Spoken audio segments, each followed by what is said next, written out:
Halo Sobat Cagar Budaya, saya Amel Ramadan. Dan saya Alif Mendes. Hari ini kita akan menjelajahi jejak penduduk Jepang yang ada di kota Makassar, terkhususnya di Pulau Lele.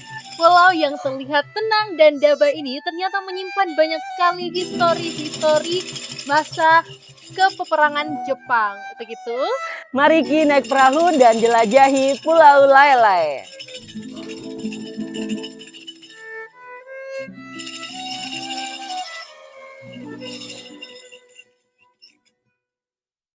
Kalau menebang.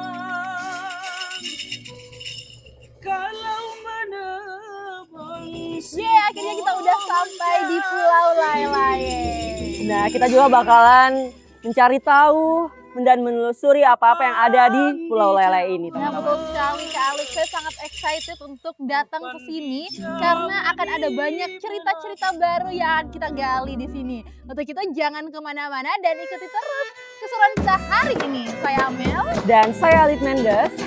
Mari kita berjalan ke Cagar Budaya Pulau Lele.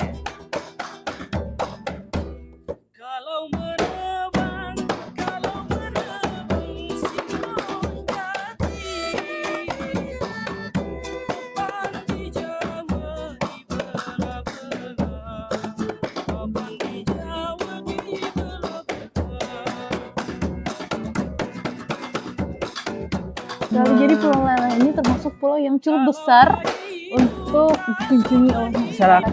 Boleh kita belok ke sini Kak Alif?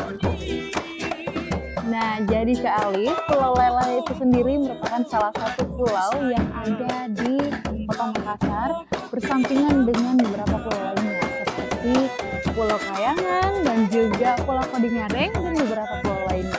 Nah, dan informasi juga nih Amel, Pulau Lele ini diambil dari bahasa Makassar yang artinya yang jauh atau yang di luar, karena posisi dari Pulau Lele ini jauh dari pelabuhan utama.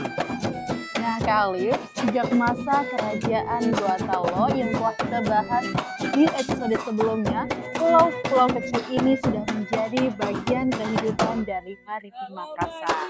Nah, nelayan di sini juga Amel menggunakannya sebagai tempat untuk mencari air tawar, tempat dari berlindung dari badai yang ada nanti. Dan bisa kita lihat Kak Alif, di sana terdapat beberapa penangkal ombak, betul sekali. Dan itulah mengapa pulau ini sangat-sangat indah dan juga begitu nyaman dihuni oleh masyarakat Lele.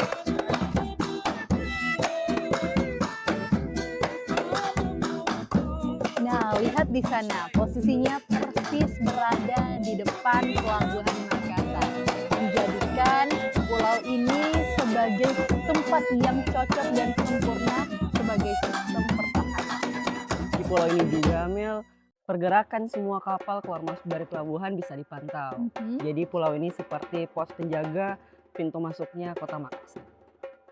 Nah, sekarang kita sudah berada di bunker pertama yang ada di Pulau Lele.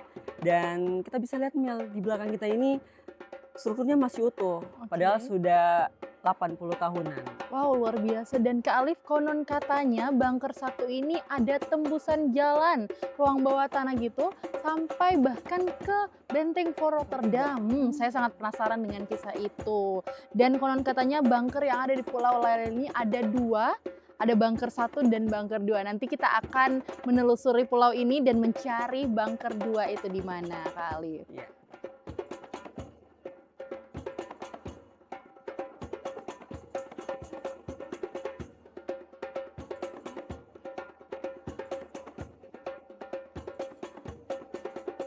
Nah, sekarang kita sudah berada di bunker 2 di Pulau Lele, Mel, dan bisa kita lihat perbandingan dari bunker 1 dan bunker 2, Mel. Oke, jadi Kak Alif, di sini ada bunker 2, di mana bunker 2 ini tembusan dari bunker yang pertama sudah kita kunjungi tadi. Dan juga saat lagi kita akan bersama-sama mewawancarai salah satu warga lokal atau masyarakat yang mengetahui tentang sejarah atau informasi-informasi mengenai bunker yang ada di Pulau Lele ini. Dan juga perlu diketahui Kak Alif, bunker 2 ini bentuknya lumayan lebar daripada bunker yang pertama. Untuk itu kita akan mencari satu warga masyarakat untuk kita tanya-tanya.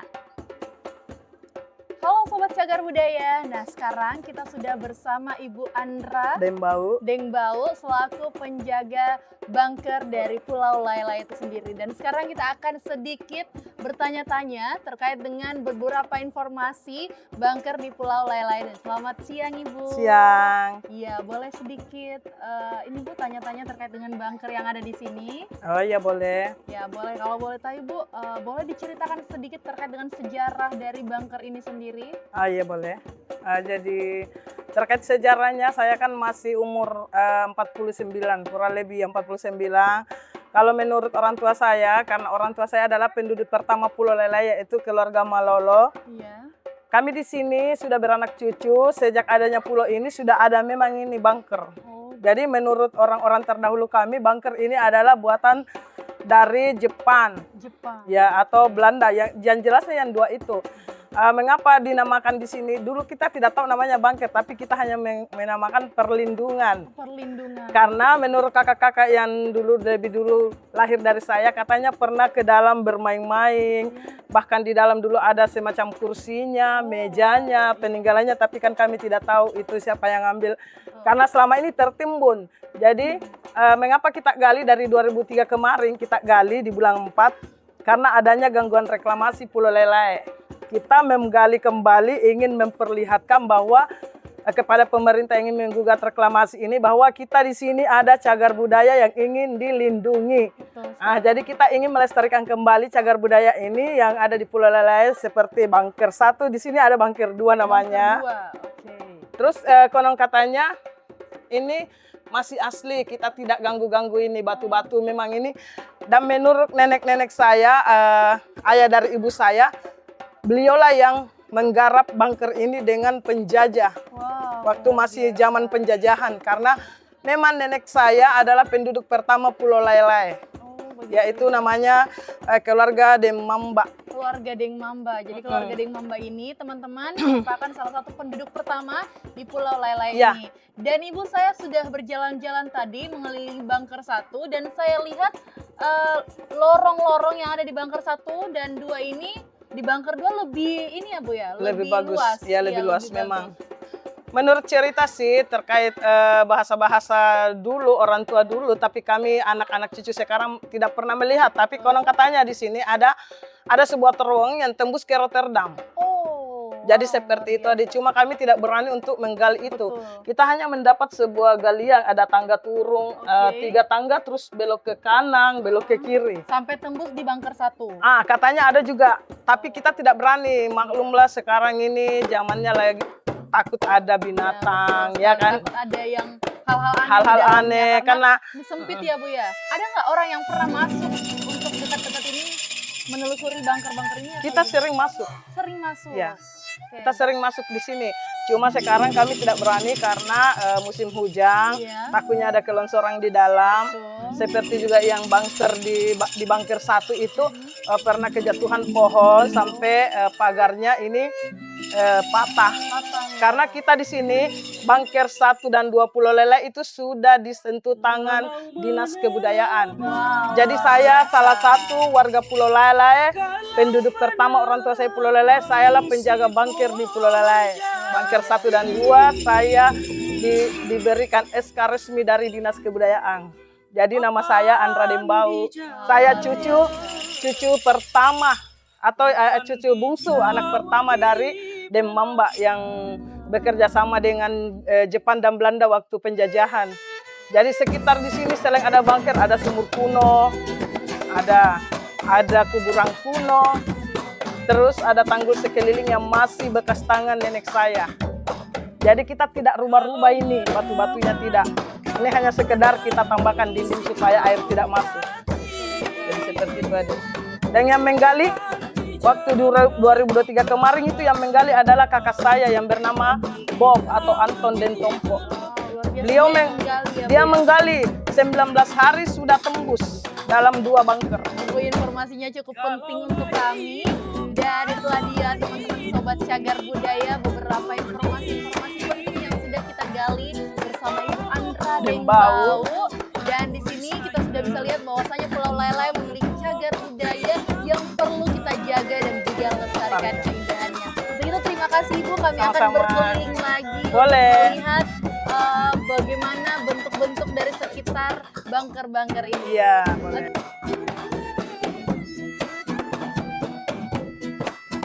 Nah, itulah tadi perjalanan kita menelusuri Pulau Lalai, yang dimana layang-layang di sini terdapat beberapa cagar budaya. Oke Kak Alif, nah karena kita sudah menelusuri Pulau Lele ini dari tadi, maka dapat kita simpulkan bersama bahwasanya penduduk atau masyarakat Pulau Lele itu sendiri sangat menjaga dan melestarikan serta sangat banyak sekali menggali informasi terkait dengan bunker yang sudah kita telusuri tadi. Nah, juga perlu diketahui bahwasanya Pulau Lele ini merupakan tempat yang menjadi cagar budaya yang kini sampai saat ini dipertahankan oleh pemerintah Kota Makassar. Khususnya Dinas Kebudayaan Kota Makassar. Untuk itu saya Amel, Dan saya Alis Mendes. sampai bertemu di cerita selanjutnya. Makassar mulia, Makassar berbudaya.